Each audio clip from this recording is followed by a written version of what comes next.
감사드리며 예수님의 이름으로 기도하옵나이다. 아멘.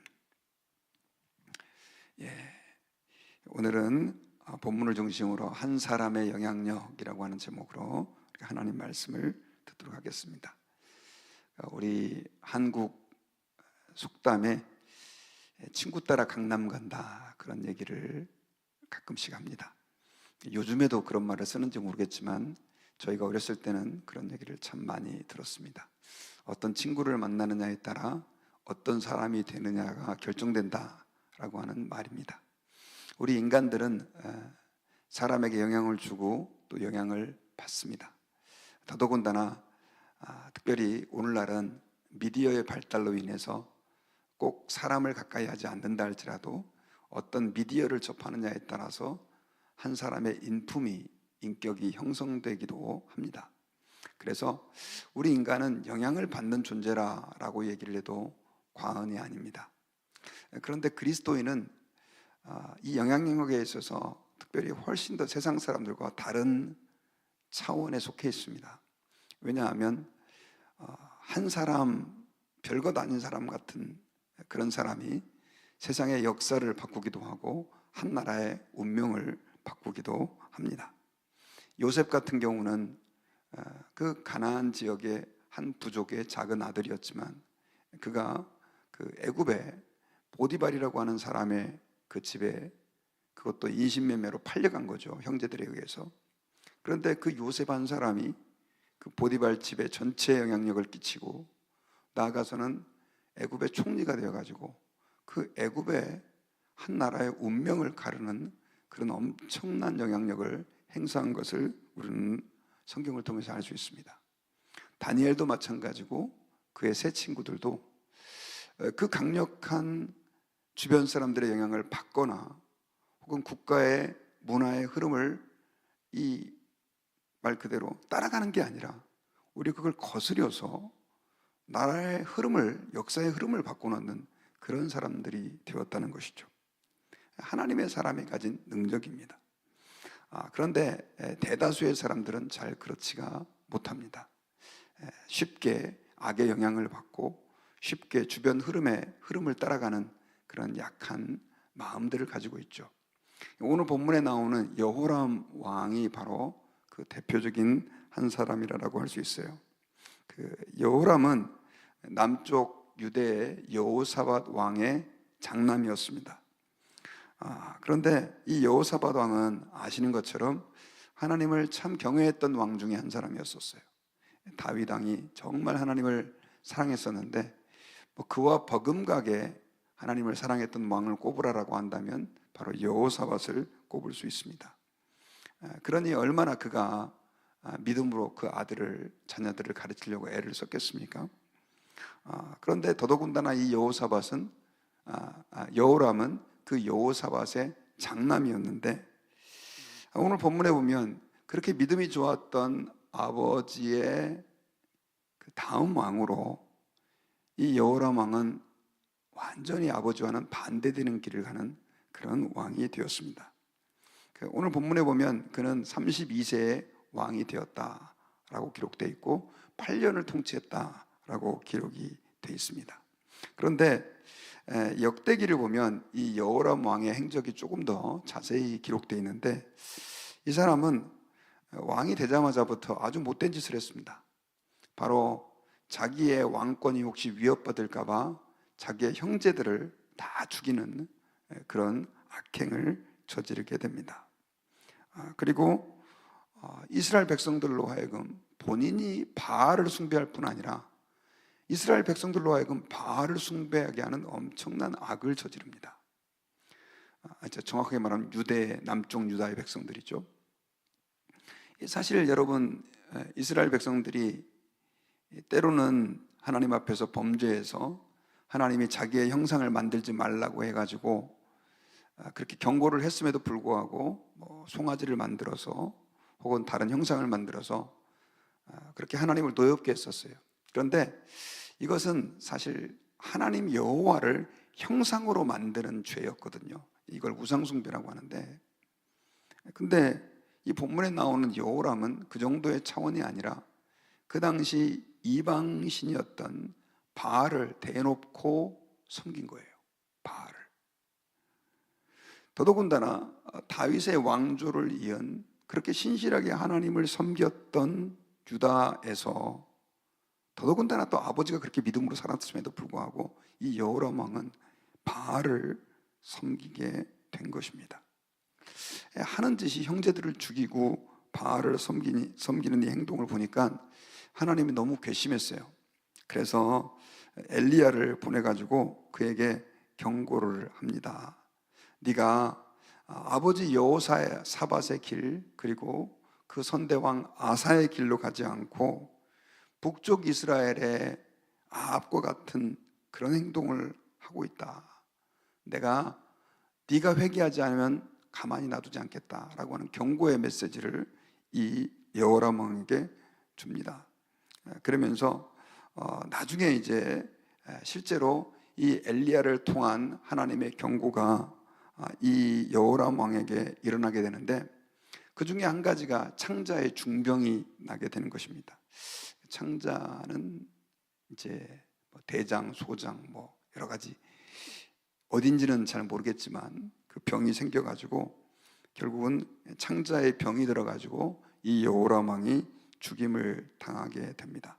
또 한 가지 이로 인해서 생겼던 그의 문제는 바로 주변국의 반란이에요. 오늘 본문에도 기록되어 있는데 바로 에돔이 그 전까지만 해도 남쪽 유다가 굉장히 세력이 강해서 유다의 하나의 그 복속이 돼서 식민 통치를 받고 있었습니다.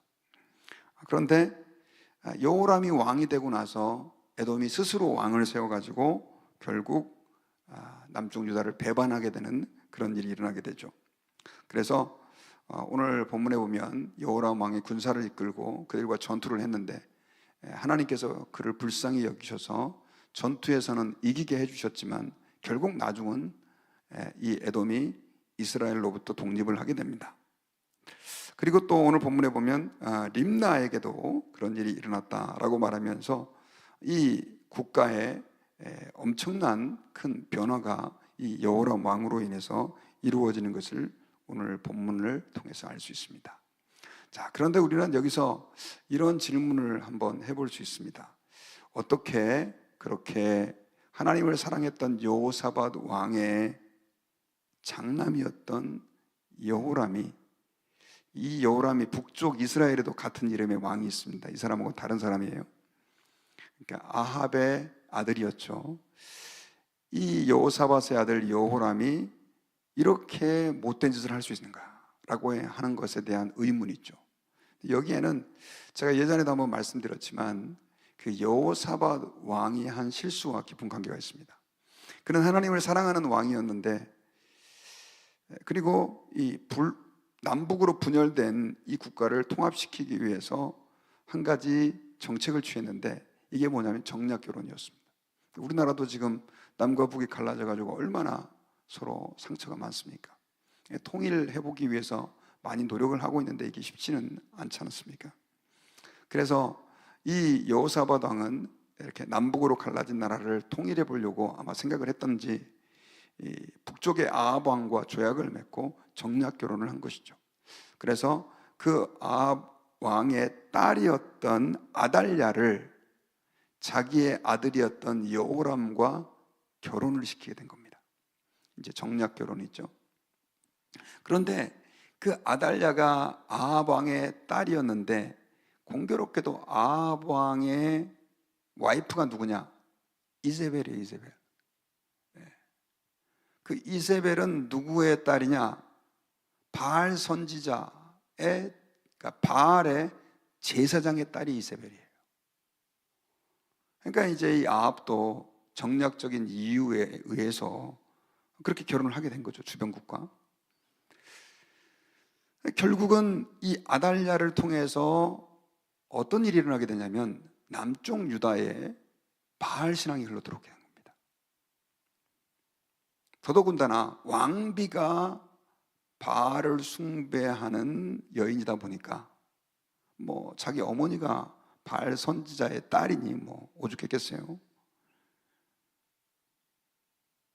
결국 자기만 바알을 숭배할 뿐 아니라 남편도 바알을 숭배하게 만들고, 그 남편 여호람이 남쪽 유다를 먹물로 물을 검게 오염시키는 것처럼 남쪽 유다의 여호와 하나님에 대한 신앙을 완전히 다 시커멓게 물들여버리는 그런 영향력을 행사한 겁니다.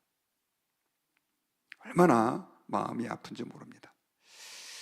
자, 여호사밧이 그렇게 믿음이 좋았다고 한다면 제가 볼 때는 하나님을 경외하는 신앙을 그의 아들에게, 더더군다나 첫째 아들에게, 여러분도 자녀들이 여러 명 있는 분들은 아시겠지만 첫째 아들에게는 더 많은 공을 들이잖아요. 첫째 딸에게는 더 많은 공을 들이잖아요. 그런 것처럼 아마 그랬을 것 같습니다.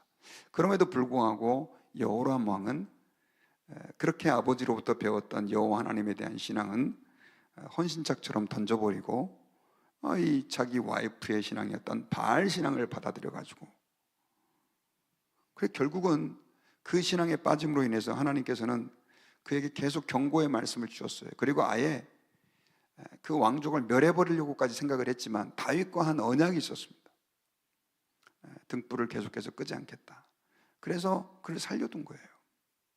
그래서 아까 보면 그 에돔이 반발을 하고 또 림나가 거기서 반발하고 그런 와중에서도 하나님이 은혜를 베풀어 주신 것입니다. 그리고 그 장기에 그 창자에 하나님께서 병을 주셔가지고 좀 회개케 하도록 그렇게 했지만 끝내 이 여호람 왕은 회개하지 않고 결국은 죽임을 당하고 맙니다. 성경에 보면 안타까운 것은 그가 조상들과 함께 죽게 됐지만 역대기에 보면 왕의 묘실에는 들어가지 못했다 이런 표현까지 나오는 걸 보면 그의 마지막이 그렇게 좋지는 못했던 것 같습니다. 자, 우리가 오늘 본문에서 좀 기도 제목으로 삼기를 원하는 것은 제가 서두에 말씀드렸던 그런 영향력에 대한 부분입니다. 우리 인간들은 아까 말씀드렸던 것처럼 너무나 쉽게 영향을 받습니다. 제가 지금도 아주 오래전에 들었던 강의 내용이 계속해서 머릿속에 남는데, 한 선교사님이 그 강의를 하면서 그 학생들 중에 한 명을 이렇게 굉장히 좀 이렇게 덩치가 크고 힘이 센 그 남자를 책상 위에 올라가라고 하는 거예요. 그래서 그 위에 서게 한 다음에 자기 손을 잡으라 그러더니 이 선교사님은 여자분이셨습니다. 힘이 별로 없는 분인데, 자 서로 당겨봅시다 하고 둘이 서로 다 잡아당겼어요. 여러분들은 잡아당기면 그 선교사님이 들려 올라갈까요? 아니면 그 위에 있는 덩치 큰 남자가 밑으로 내려오게 될까요? 당연히 아주 힘이 센 남자지만 그 위에 있는 분이 끌려 내려가죠. 중력이라고 하는 힘도 있고 어떻든 아래에서 잡아당길 때 훨씬 더 안정적인 자세로 당기다 보니까 그렇게 위에 있는 분이 끌려 내려오죠. 그러면서 우리가 이 세상을 살면서 우리 그리스도인들이 이렇게 유혹에 노출되기 쉽고, 내 생각에는 악에 쉽게 이길 수 있을 것 같지만 그러나 막상 그 상황이 되면 우리는 이렇게 넘어질 수밖에 없는 존재다, 그런 얘기를 하신 것이 기억이 납니다.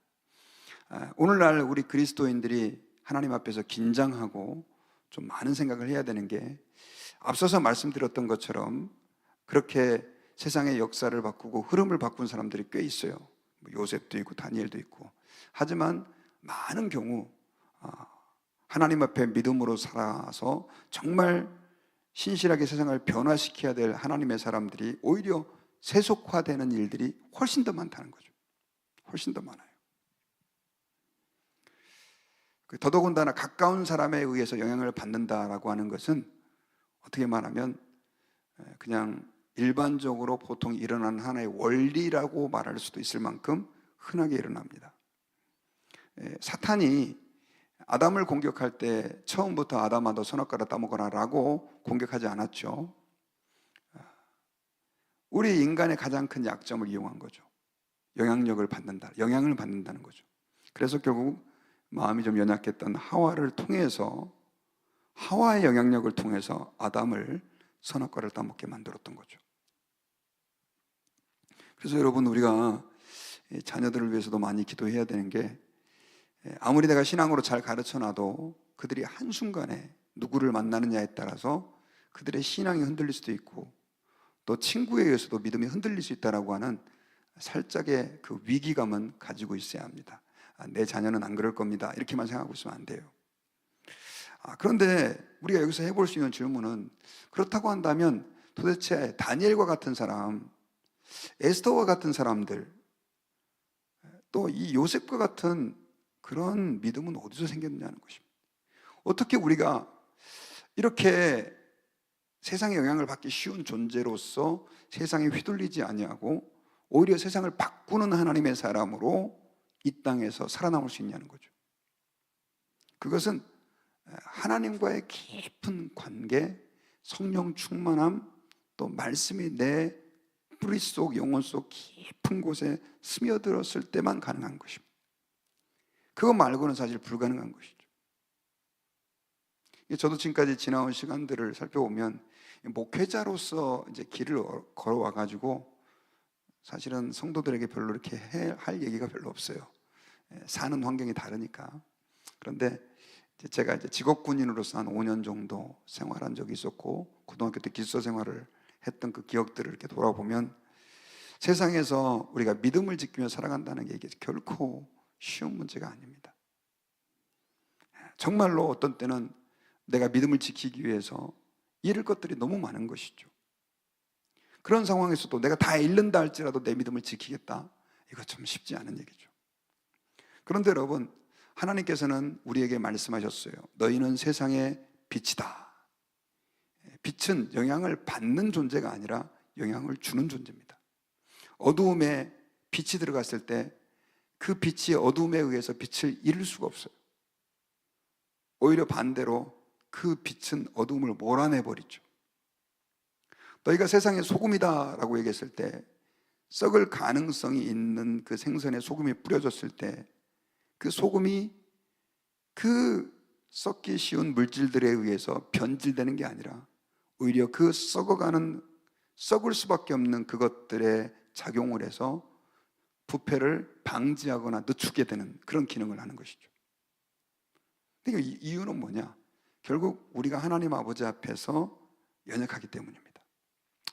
그러므로 여러분, 저희들이 오늘 말씀을 좀 붙잡고, 하나님, 저희들이 세상을 바꾸는 하나님의 사람이 되어야 되고, 세상에 주님의 그 영향력을 아름답게 행사할 수 있는 하나님의 사람이 되어야 되는데, 저희로 하여금 하나님의 말씀으로 충만하게 해주십시오, 성령으로 충만하게 해주십시오라고 하는 기도를 우리는 끊임없이 드려야 됩니다.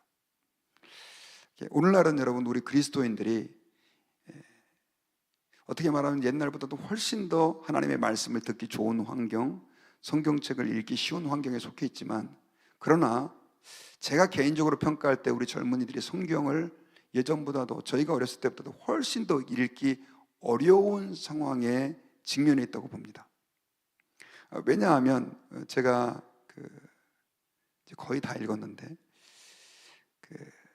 잃어버린 집중력이라고 하는 책을 좀 읽고 있는데, 그 책에서는 오늘날 이 세상에 처해 있는 그 상황들을 좀 설명을 해요. 얼마만큼 많은 사람들이 집중력을 발휘하기가 어려운가에 대한 그런 내용이었어요. 굉장히 두꺼운 책입니다. 근데 사회 구조적인 모순을 지적하면서 한 가지 뭘 얘기하고 있냐면, 옛날에는 내가 인터넷에서 어떤 페이지를 보고 싶으면 그냥 한 페이지의 내용이 있었는데, 지금은 이게 밑으로 끊임없이 나와요. 저는 그때를 기억합니다. 어느 날 뉴스를 클릭했는데 그 내가 원하는 페이지만 나오는 게 아니라 그 밑으로 계속해서 관련 뉴스가 나오는 거예요. 재미있게 보고. 근데 문제는 그 뉴스를 또 궁금해서 관련된 뉴스를 읽다 보면 1시간, 2시간이 획 지나가 버리는 거죠. 근데 이걸 알고리즘 방식이라고 그러는데, 이 알고리즘 방식을 인터넷 웹사이트, 그리고 SNS, 페이스북, 인스타그램, 유튜브 할 것 없이 모든 지금 그 인터넷 업체들이 사용하고 있다는 것입니다. 근데 이게 뭐가 문제냐? 사람들이 거기 한번 들어가면 헤어나오지를 못하는 거예요. 젊은 애들은 게임에 또 그렇게 빠져 있고, 심지어 이전에 연세를 드신 분들도 뉴스를 클릭하다가 몇 시간씩 거기에 허비해야 되는 거예요. 그리고 이 알고리즘의 특징은 뭐냐면 더 자극적인 것들을 계속해서 내보내서 그 사람으로 하여금 인터넷에 오래 머물러 있게 하려고 만든다는 것입니다. 그럼 이게 신앙과 무슨 관계냐? 성경책이 재미없게 느껴지는 거예요. 성경책을 읽기가 힘들어지는 거예요. 하나님 말씀에 이제는 집중이 안 되는 거예요.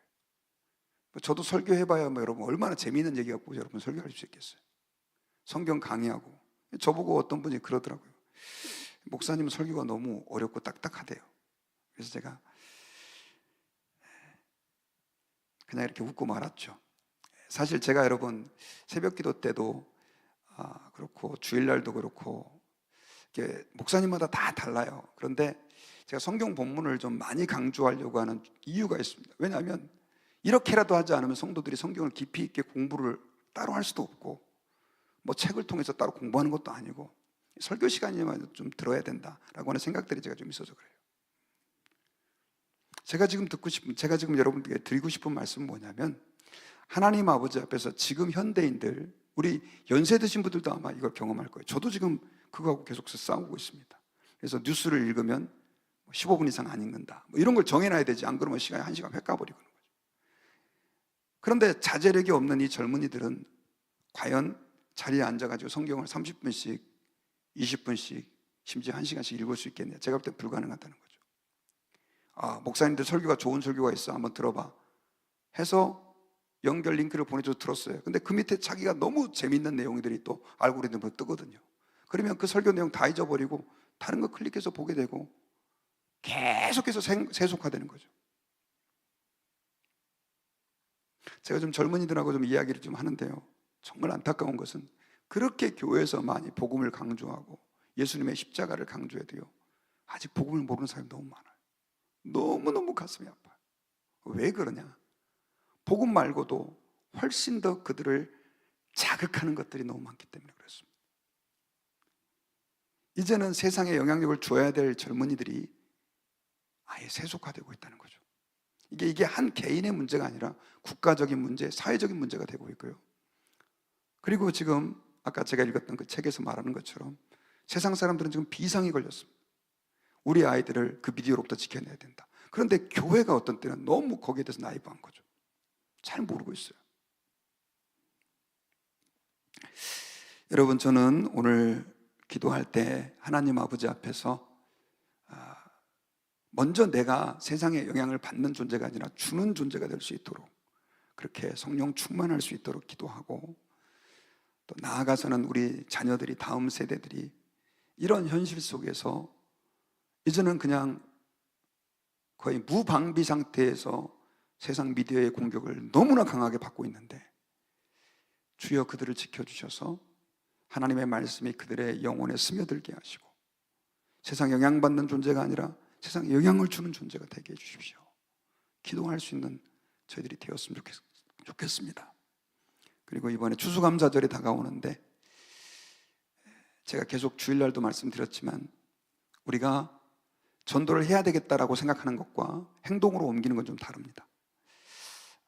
내가 정말 세상에 영향력 있는 사람이라고 한다면 하나님은 나를 통해서 우리 믿지 않는 사람들을 그리스도께 인도하는 그런 역사를 일으키실 것이라고 믿습니다. 그래서 하나님, 이번 추수감사절 때 전도하려고 하는 분이 있습니다. 그분의 마음을 움직이셔서 꼭 교회에 함께 나와서 신앙생활 하게 되는 그런 과정까지 내 힘대로 할 수 없사오니 하나님 역사해달라고 기도하는 그런 기도를 드리실 수 있기를 바랍니다. 우리 같이 기도하겠습니다.